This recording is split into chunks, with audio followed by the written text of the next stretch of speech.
حضرت ابو موسیٰ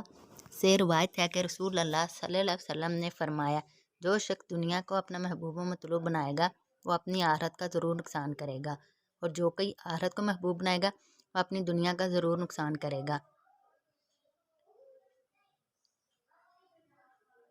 پس جب دنیا آخرت میں سے ایک محبوب بنانے سے دوسرے کا نقصان برداشت کرنا لازم اور ناگزیر ہے، تو عقل و دانش کا تقاضا یہی ہے کہ فنا ہو جانے والی دنیا کے مقابلے میں باقی رہنے والی آخرت اختیار کرو۔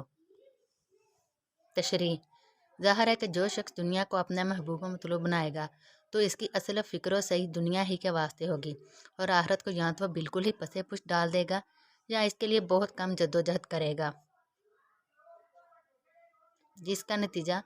برحال آخرت کا خسارہ ہوگا۔ اسی طرح جو شخص آخرت کو محبوب و مطلوب بنائے گا اس کی اصل صحیح کوشش آخرت کے لیے ہوگی، اور وہ ایک دنیا پرست کی طرح دنیا کے لیے جدوجہد نہیں کر سکے گا، جس کا نتیجہ یہ ہوگا